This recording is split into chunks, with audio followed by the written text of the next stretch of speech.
Let's go across to Cindy Saine. She's the Voice of America reporter talking to us. Cindy Saine, Florida will be a huge disappointment for the Democrats and a huge encouragement for the Republicans. But what about Texas? What's your take of the current trends? I know things are going to change, but currently, what is the situation according to you? Right. Well, I've been following along, and you're right on your trend so far. And I would say right now it's still early, but there are a couple of warning signs for President Trump, which, as you have pointed out, currently, as I speak to you at this moment, it looks like former Vice President Biden is at least very competitive in Ohio and in North Carolina, which is my home state. Yes. And these are states that Republicans were expected to win, that President Trump was expected to win. So that looks very good if you're Joe Biden, not so a little nerve-wracking for President Trump. But as you say, Florida, and particularly the Miami-Dade County area, is a disappointment for Joe Biden because apparently Latino voters or the turnout there was not as good. VOA is not calling Florida yet by any means, but so far it's looking President Trump is leading there. Terrific. Right. So just your view on Texas.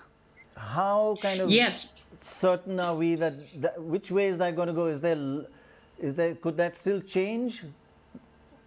Because yes, it's it so could. significant. It definitely could.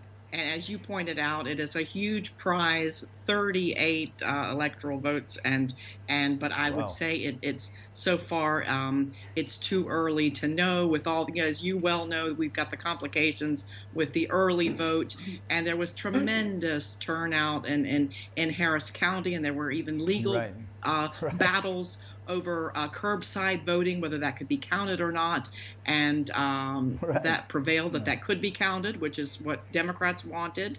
So I think we may have to be a little bit how Texas turns out. Right. Vasu, on Texas. you've got a question. Yeah, Cindy, I just wanted to ask you, whether you had any idea where the two main presidential candidates are going to be tonight, because in 2016, both of them were holding these victory rallies in New York, Trump and Hillary.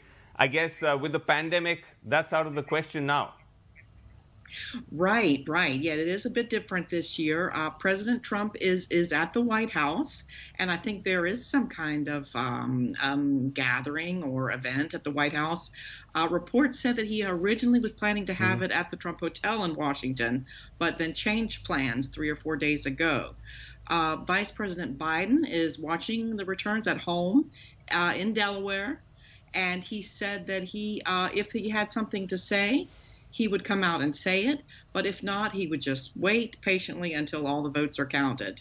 So right now, everybody just watching, not seeing either of them yet, and still early in the evening here, so waiting to have some more of these states counted out.